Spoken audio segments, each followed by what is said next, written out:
and it's why it's so important for President Trump and I to back the blue and make it possible for our law enforcement officers to do their job rather than Kamala Harris, who wants to make it harder for them to do their job, who wants to defund them and wants to make it more difficult for them to keep us safe. We've got to throw Kamala Harris out of office, not give her a promotion, and that's what our law enforcement needs.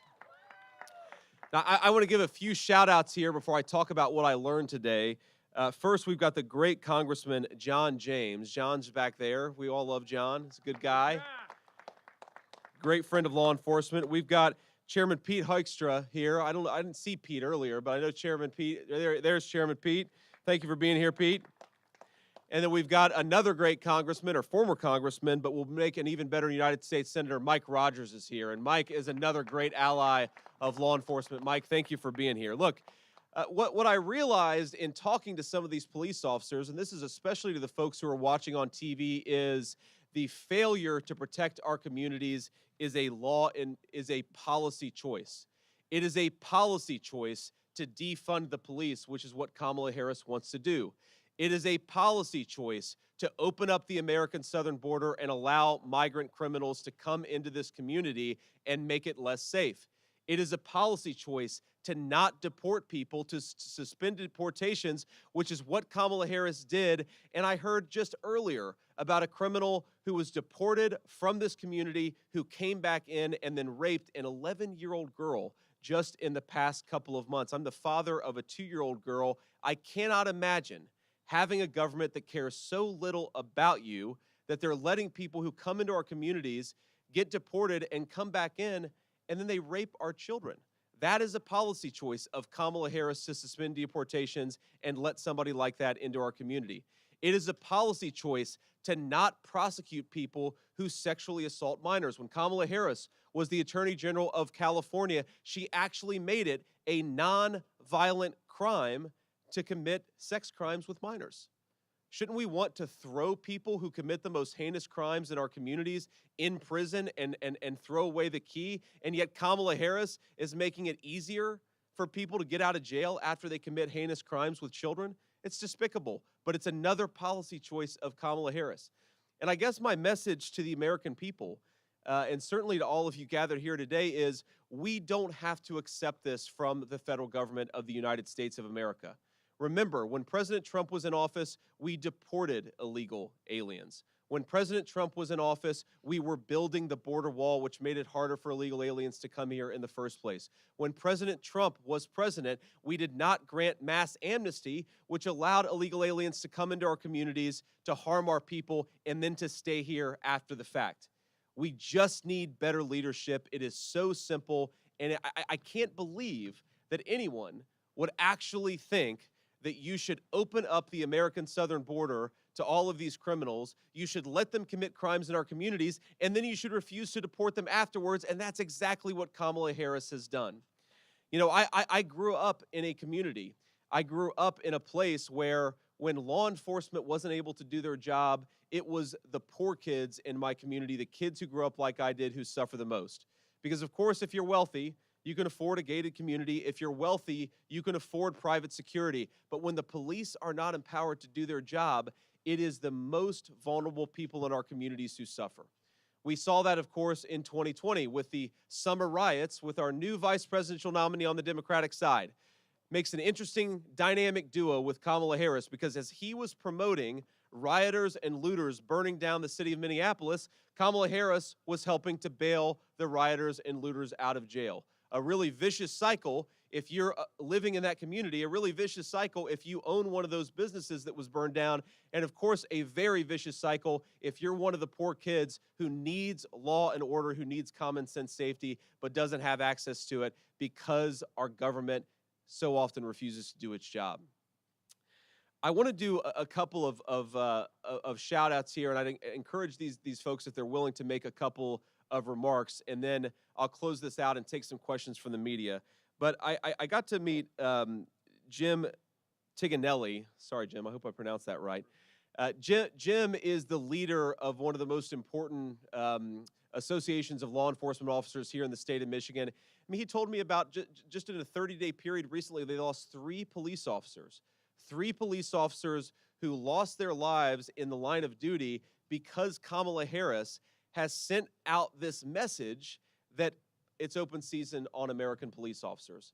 And that filters down to the criminals who hear it, who know they're not going to suffer consequences for committing violent crime, and then do exactly that. And Jim's police officers lost their lives because of it. So I'd love to have Jim come up here and just say a few words if you're willing.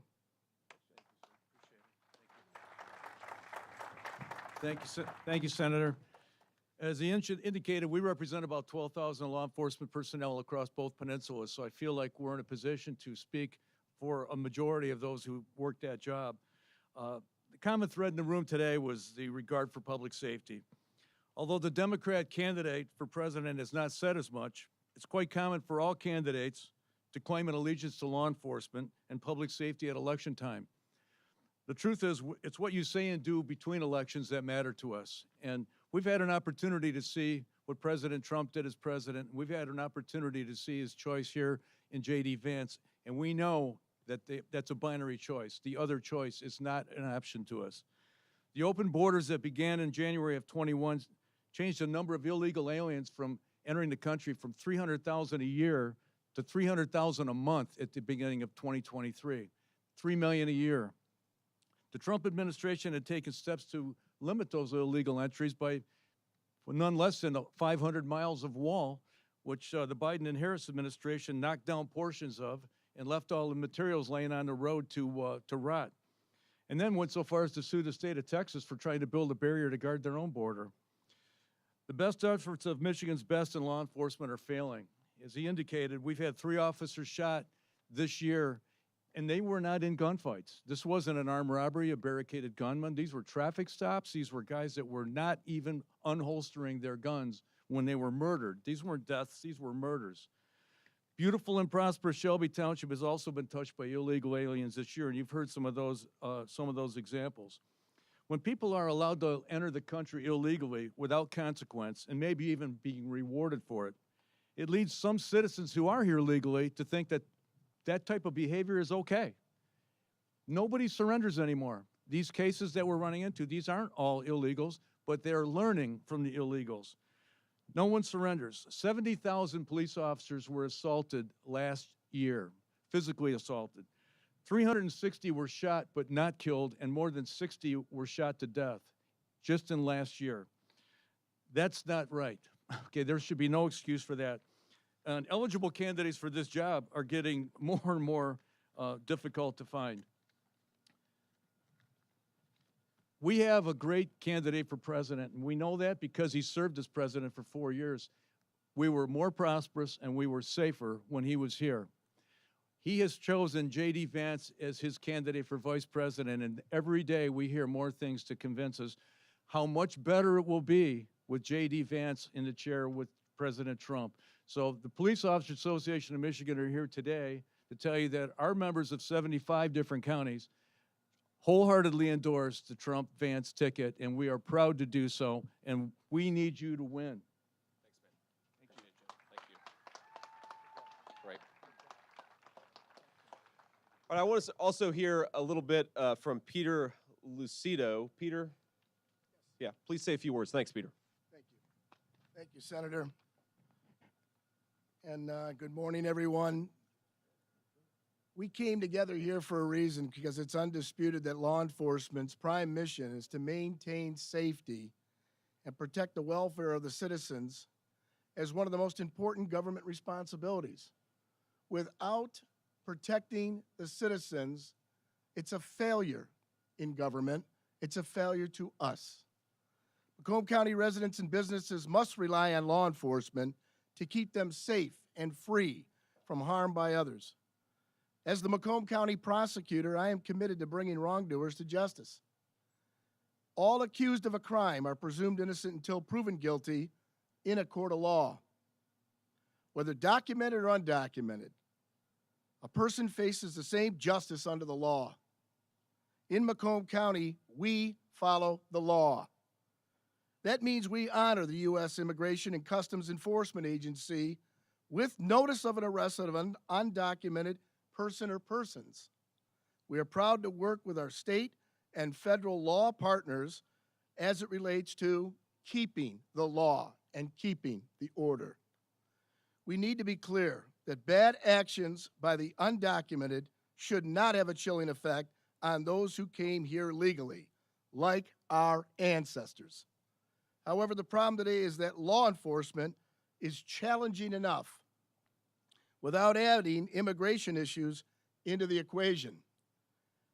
That should never have happened here. This onslaught of undocumented crimes has brought a drastic impact on our law enforcement partners. The cost of illegals entering this country who have broke our laws has put law-abiding citizens at risk. Honest, hardworking, and good-spirited Americans have long provided legal immigrants with food, shelter, and medical care, etc. But the unlawful, undocumented cost of law enforcement and incarceration is truly something which must be stopped before law-abiding citizens go broke paying for crimes to secure justice of illegal immigrants, while we also house, feed, and provide them with medical care, destroying the very fiber of American citizenship and the journey to the American dream. The laws of immigration are clear, but they are broken all too easily by allowing undocumented individuals into our state, into our country, who then bring harm to others. I have a tough time enough of maintaining the law and order and providing justice to our own citizens here who run afoul of the law. Taking on additional burden of those that come into this country illegally and commit crimes cannot be justified. Thank you for the opportunity to highlight Macomb County law enforcement, who protects and serves honorably the residents and citizens of this country and this state. Having said that, I'm a proud product of immigrants who came here legally to achieve the American dream, and I applaud all who do. God bless everyone here, and God bless all of you who wear the uniform and the badge. Thank you.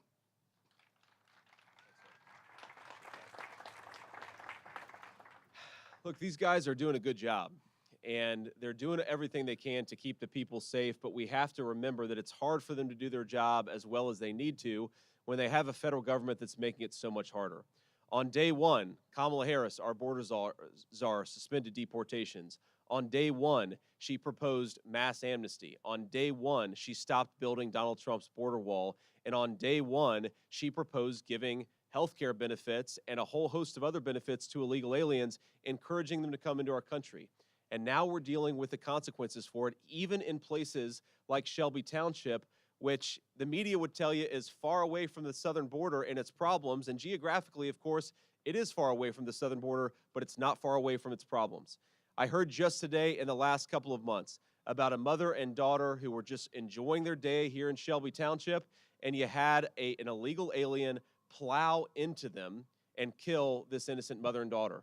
I talked earlier about this poor 11-year-old who had a heinous crime committed against this poor girl by an illegal alien, a person who was deported who shouldn't have even been in this country in the first place. You can go through the list of things that are happening even here, and the simple message is we could do so much better. So to the American people, I'd ask you something very simple. Give these guys a federal government that makes it easier for them to keep American communities safe and not harder. One of the most heartbreaking stories I've heard on the campaign trail, and I've only been at this a couple of weeks, but one of those heartbreaking stories I heard was yesterday from two young kids, both teenagers. The youngest has been in 4 foster homes, and why have they been bouncing around? They've been bouncing around because their mother and father took fentanyl that was almost certainly brought in by the Mexican drug cartels, and that orphaned these poor children. And so to the American people who have a chance to choose a better path in November, I'd ask you to choose the candidate who will stop that fentanyl from coming into our communities, who will stop our parents from losing their lives to this terrible fentanyl overdose, and stop the children from dying as well. I'd ask you to vote for a candidate who wants to support our police officers, not make their lives harder. I'd ask you to support a candidate who wants to make it easier to deport illegal aliens and not harder. I'd ask you to support the candidate who has shown that he can deliver security in our streets. We just have to give him the opportunity to govern, and that's President Donald J. Trump. The contrast could not be more clear between a candidate. Every law enforcement agency is telling you Kamala Harris is bad news. She makes it harder to keep you safe. Donald Trump is good news. He makes it easier to keep you safe. We ought to give him a second term in office, and all of our communities will be safer and better and more prosperous because of it. So thank you all for what you do despite the policies of Kamala Harris. But I promise you, in just 6 months, the cavalry is coming. You're going to have a federal government who makes your life easier, not harder, but only if the American people support us and get us over the finish line this election. Now, I want to take some questions from the media, but before I do, just a couple of points. One, I'd like to start with Michigan reporters, people who are in this area. So if you are a Michigan reporter, raise your hand and I'll start with you. The second thing I want to say is, while we're on the topic of reporters, Kamala Harris had another scripted set of remarks before a teleprompter yesterday, and today marks 17 days where she has been the presumptive Democrat nominee and 17 days where she has refused to answer questions from the media. President Trump will go anywhere, into hostile audiences, into friendly audiences, and answer tough questions. I will go anywhere and answer tough questions because I respect the American people enough to say that I should have to earn your vote. I shouldn't be expected to be given your vote while I hide in a basement or stand in front of a teleprompter, which is exactly what Kamala Harris has done. So I'd ask all the reporters here to show a little bit of self-awareness and demand that Kamala Harris actually do the job of a presidential candidate and speak to the media and speak to reporters. Until she does, you guys have got to stop giving her a honeymoon and pretending that she's something she isn't. This is a person who said she supports the police, yet she promoted policies to defund the police. This is a person who says that she wants a secure border, but she has been the border czar for 3.5 years while it's been wide open. And this is a person who says that she wants secure American communities, yet all of the people who are the police officers who are ensuring that we have safe communities, they don't seem to like Kamala Harris. And you guys have got to ask her tough questions about why that is. The media honeymoon for a person who runs away from the American people is disgraceful. It's not just disgraceful for Kamala Harris, it's increasingly disgraceful on the part of the media. So with that, Michigan reporters, start with you, sir. I'm from CNBC Newspapers, and Iran and Hezbollah are in the news as the world waits for a threatened attack on Israel. You said on a radio talk show this week you suspect that a number of Iranian-related militias that have terrorist agents are within the United States thanks to the current administration. What do we know about these suspected Iranian agents or other terrorists and their leverage? And do you think they're preparing an October 7th style attack in the U.S.? And if so, how does the Trump administration, a future Trump administration or potential one, navigate that Iranian leverage on their foreign policy? Sure. Well, first of all, let me just say that President Trump noticed that when he was in office, we did not have the world on fire. We did not have a war in the Middle East and a war in Europe and war threatening to break out in East Asia. President Trump was the candidate of peace and prosperity. He delivered peace all over the world. He would do it again if he was president of the United States. Now, what's going on in Israel, again, highlights the weakness of the Kamala Harris administration.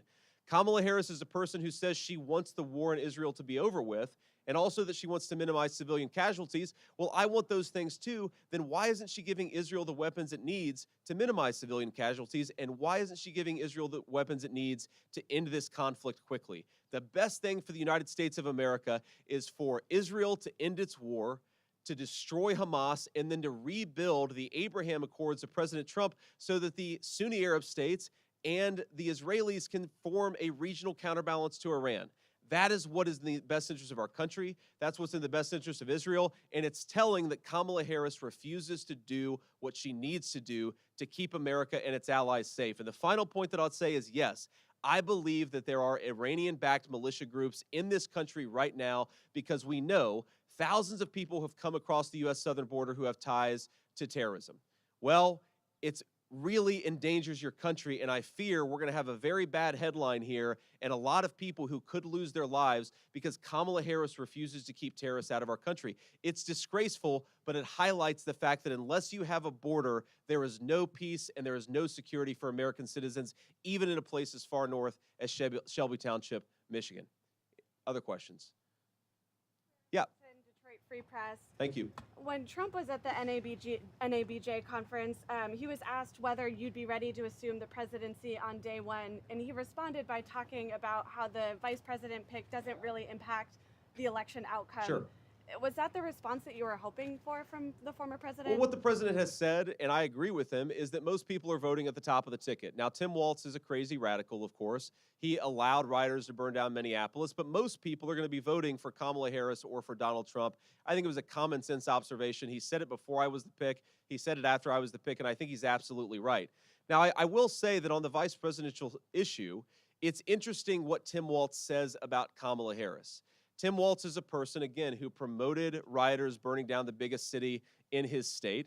This is a guy who wants to give driver's licenses to illegal aliens. This is a guy who wants to take children away from their parents if those parents don't consent to sex changes for minors. This is a radical human being who comes from the far left wing of the Democrat Party. And what Kamala Harris is telling all of us by selecting Tim Walz is that she bends the knee to the far left of the Democrat Party. She's done it every single time in government. She's done it in who she selected as her VP nominee, and she will do it if the American people give her a promotion to President of the United States. We don't have to guess at what Kamala Harris believes. The fact that she keeps on leaning on the most far left people in the Democrat Party tells us exactly who she is and what she stands for. Sir. You're giving a policy speech on immigration essentially today. What is the plan from the Trump team to execute this mass deportation? What will that look like in the United States? How will you make that happen? Well, I think it's very simple, actually. The first thing that you have to do, and the first thing that President Trump will do, is stop the massive inflow of illegal aliens in the first place. You got to stop the bleeding before you can actually fix the problem here. And we still have thousands of people coming across the border illegally every single day. So the first thing you do, you re-implement deportations, you finish construction of the border wall, and you stop proposing mass amnesty for millions of illegal aliens. That solves the majority of the border problem on day one. President Trump already did it, and he will certainly do it again. Now, to your point about what do you do with the people who are already here? I think it's important that we send a message that if you have come to this country illegally, if you plowed into an innocent mom and her daughter and they lost their lives because of your actions, the message from the Trump administration is simple. Pack your bags because in 4 months, you're going home. We do not consent to an invasion of this country for millions of people who shouldn't be here, and we are going to deport people. Now, you start with the people who are most dangerous. You start with the most violent criminals. You make it harder for businesses to hire illegal aliens, and you work your way down from there. And I think that's how you solve the problem of the people who are here. But if you're not willing to tell at least some of the people who are in this country illegally that you have to go back, then you don't have a real border policy. And unfortunately, that's what Kamala Harris has given this country. Sir.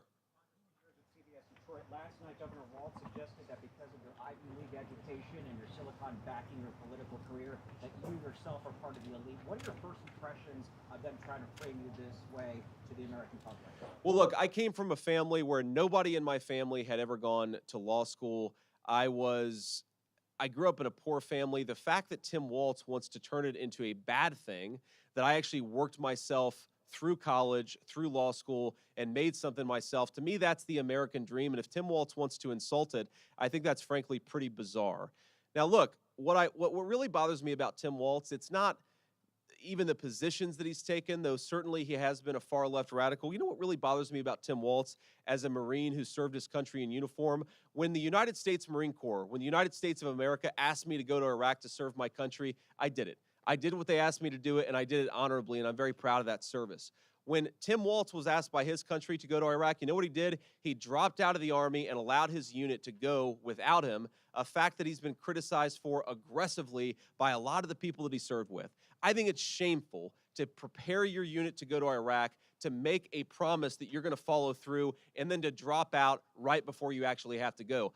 I also think it's dishonest. Something, again, if you guys ever get an opportunity to ask Tim Walz or Kamala Harris some questions, he made this interesting comment that the Kamala Harris campaign put out there, and I bet they're regretting they put it out there now, because he said that and he was making a point about gun control, he said we shouldn't allow weapons that I used in war to be on America's streets.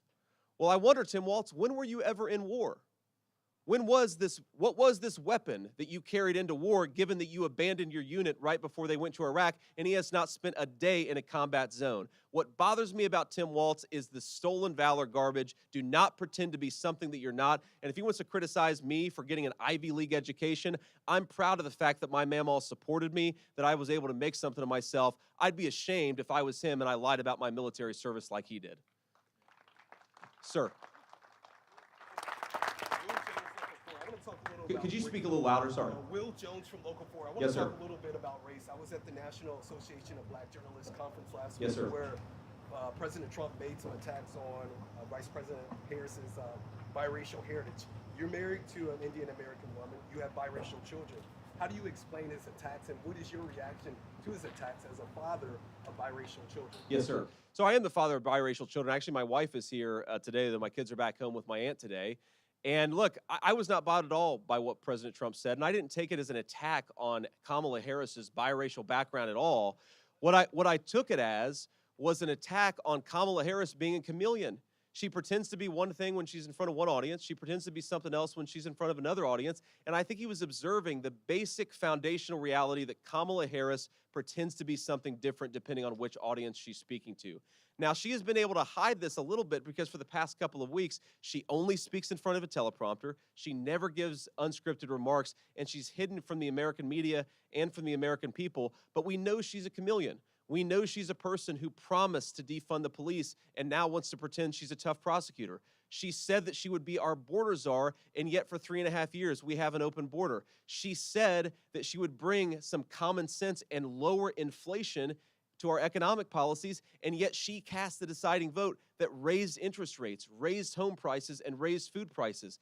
Donald Trump said something very simple, totally inoffensive, but frankly, obviously true to me, which is that Kamala Harris is a chameleon. She's a fake, and the American people have to look at her record if we actually want to know how she stands on the issues, because her words simply can't be trusted. Sir. How can you fake your race? If I'm she's sorry? both Indian and black, how can she fake her race? She fakes who she is depending on the audience that she's in front of, and that's who she is, and that's who she's always been. Sir. Charlie likes boxing, a little bit different here. You've been criticized as being a little too serious, maybe angry sometimes. What makes you smile? What makes you happy? Well, I smile at a lot of things, including bogus questions from the media, man. I mean, look, I think if you watch a full speech that I give, I actually am having a good time out here, and I'm enjoying this. But look, sometimes you got to take the good with the bad. And right now, I am angry about what Kamala Harris has done to this country and done to the American southern border. And I think that most people in our country, they can be happy-go-lucky sometimes, they can enjoy things sometimes, and they can turn on the news and recognize that what's going on in this country is a disgrace. And if what Kamala Harris has done at the southern border, and if what Kamala Harris has done to raise the price of groceries and housing, if that doesn't bother you, then I think that you don't have a pulse, right? And so, look, I think my message to the American people is very simple on this, that President Trump in particular has the best sense of humor of anybody I've ever seen in American politics. He loves to joke. He loves to tell, he loves to make fun of everybody that's out there, and I think you got to do that from time to time. But he's also a guy who's very frustrated with what Kamala Harris has done to this country. Both of those things can be true, and I think most Americans can joke around but also be pissed off about the direction of this country. Thank you, sir. Ma'am? Hi, Kimberly Craig, 7 News Detroit. Right here in Shelby Township, there's going to be a mother, a father, a senior citizen struggling to pay their bills, put food on the Yes, ma'am. table, pay the utility bills. When you speak of the prosperity in a Trump administration, what can you, speaking to that person, what does that look like? Well, I think that, I'm 40 years old. I actually just had my 40th birthday, which I'm not too happy about.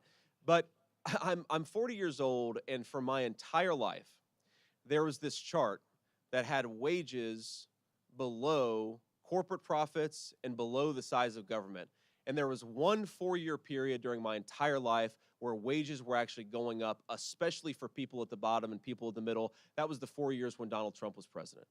And so my message to people who are struggling is, first of all, I know what it's like to struggle. My mamaw once negotiated with a Meals on Wheels person so that she could get more food from Meals on Wheels so that she could feed me and her.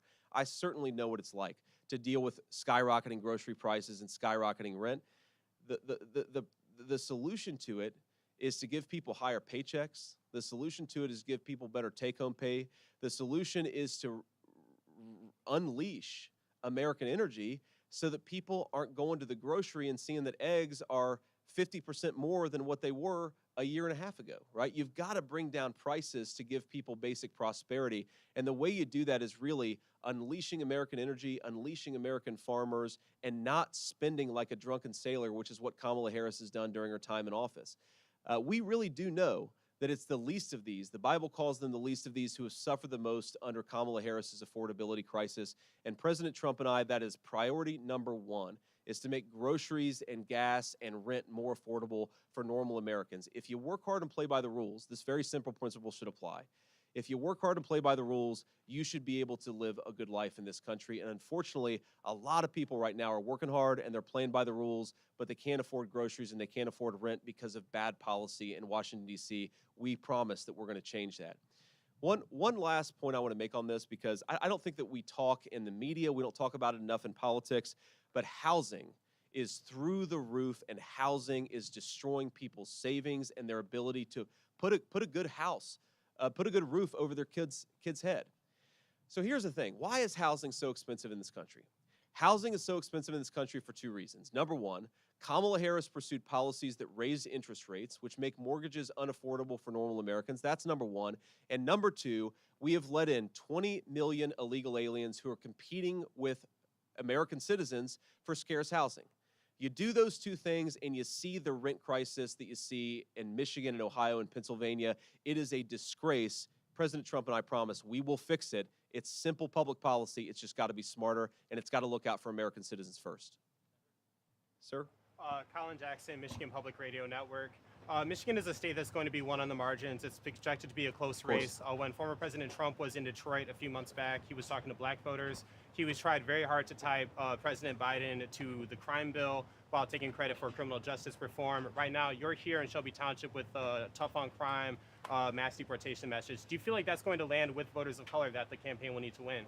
Well, look, I think my message to voters of color is very similar to my message to voters everywhere in Michigan, which is we want to redeliver peace and prosperity, right? Voters of color really benefit when wages are rising.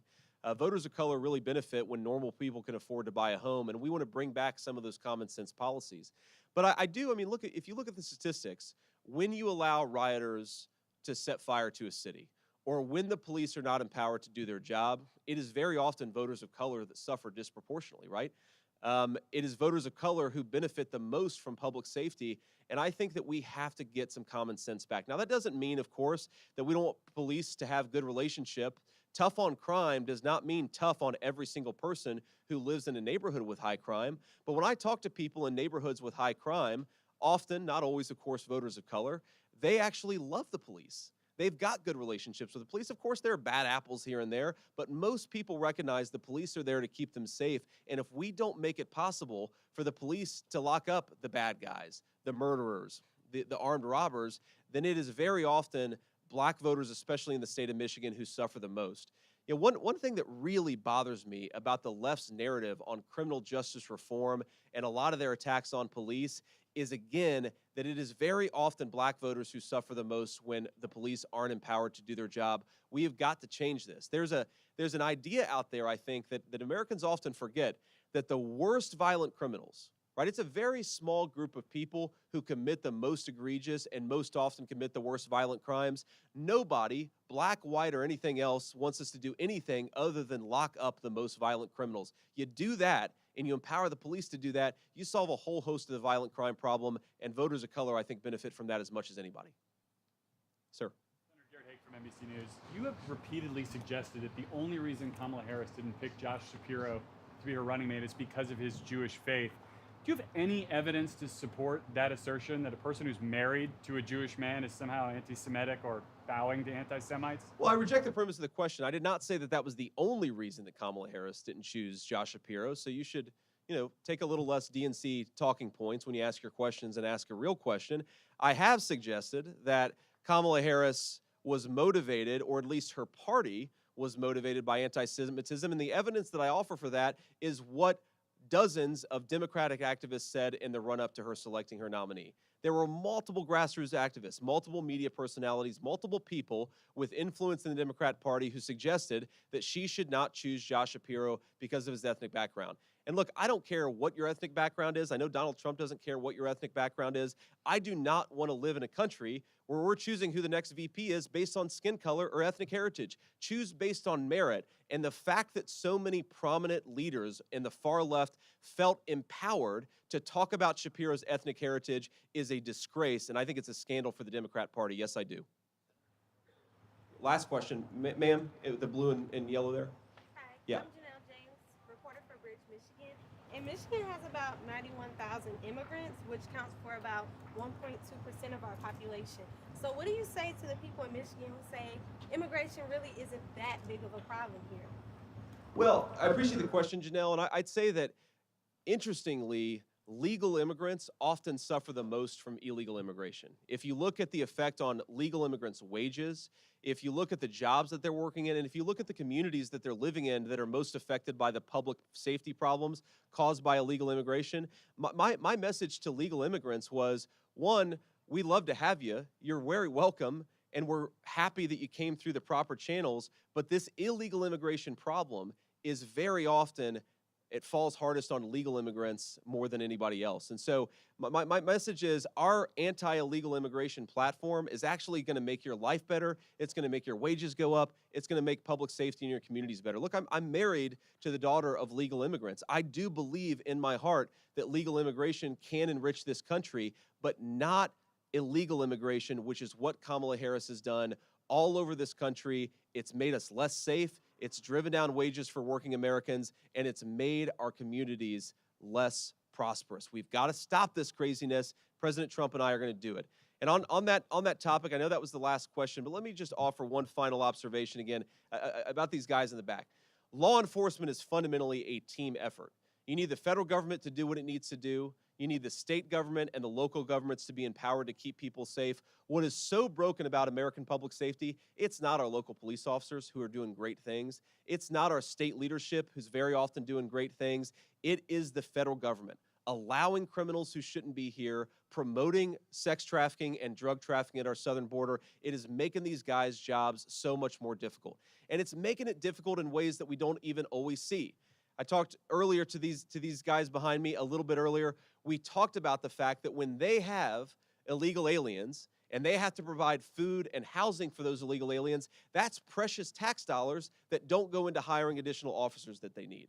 So we have been put in a zero-sum situation by Kamala Harris where we can prioritize the interests of American citizens and their safety, or we can prioritize the health benefits of illegal aliens. We have got to prioritize our own citizens. This crime problem is a policy choice of Kamala Harris. We can do so much better. Elect Donald Trump, and we will. God bless you guys, and thank you.